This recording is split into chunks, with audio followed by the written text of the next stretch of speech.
Когато Исус беше разпинат на кръст, светът на апостолите се срина.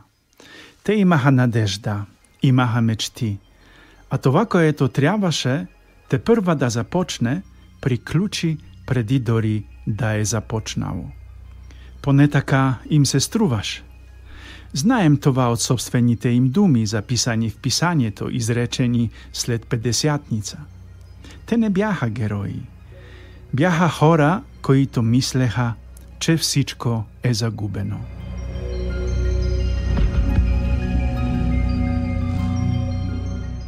Аз съм отец Кшиштоф, аз съм капуцин, живеещ в Инсбрук, и всяка седмица каня ви на моя подкаст в който споделя моите размишления, свързани с неделните четива. Всеки петък в полунощ излиза новия подкаст, каня ви под адреса ja.podbean.com.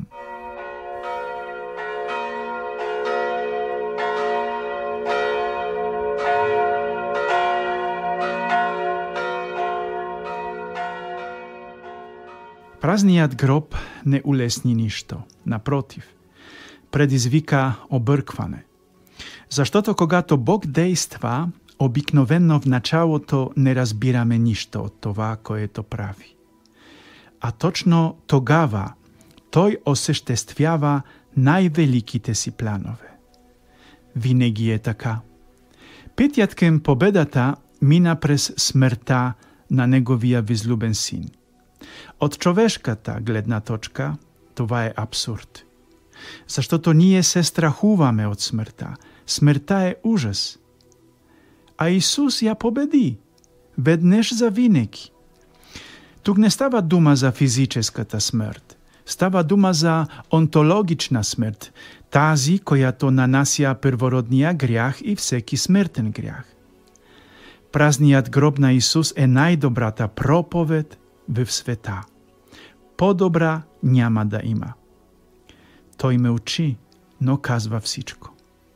Има знаци, които подкрепят вярата ни.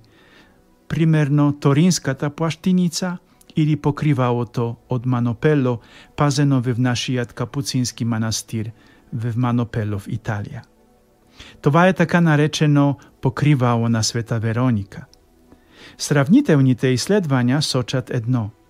Това е лицето на същия човек. Лице, което се събужда към живот, вдишва дълбоко, отваря очи. Но истината е, не са ни нужни тези знаци. Защото празният гроб е достатъчен. Той е доказателство за нов живот, за победа. След това Исус в продължение на 40 дни укрепва апостолите. Явява им се, говори с тях, яде с тях, убеждава ги, че наистина е жив. Тяхното свидетелство ни убеждава днес, защото те бяха първите, които не вярваха. Те също се страхуваха. Не можеха да се справят с факта, че гробът е празен. Но после, чрез силата на Светия Дух, те проповядват истината. Не като теология, а като нещо, което са видели. Че Исус е жив, че Божието царство наистина е дошло. Затова те канят днес да погледнеш към този празен гроб. Не като към място на отчаяние, не като към символ на загуба, а като към вход към нов живот, към надежда, към царството. Защото днешният свят, особено Европа, пълен с объркване, хаос, отдалеченост от Евангелието, е непоносим за човека, който иска да гради върху Христос. Но празният гроб е знак, че не този свят има последната дума. Настъпва нов свят, светът на Христос, изграден върху други ценности. И този наш объркан свят рано или късно ще свърши. Също както някога никой не вярваше, че реалният социализъм в източната Европа може да рухне. А той рухна за един ден.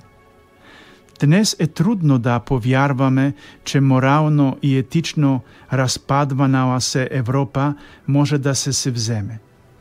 Но светът, върху който се градили, вече свършва. И рано или късно ще свърши. Ще настъпи царството на Христос. Царство, изградено върху принципите на Евангелието. И то започва тук и сега. Когато ти изповядваш своята вяра в възкресналия и живееш според ценностите, които Исус провъзгласи, които първата църква засвидетелства. Ако живееш така, твоят живот вече потвърждава, че Божието царство идва, защото Христос възкръсна, наистина възкръсна. Алилуя!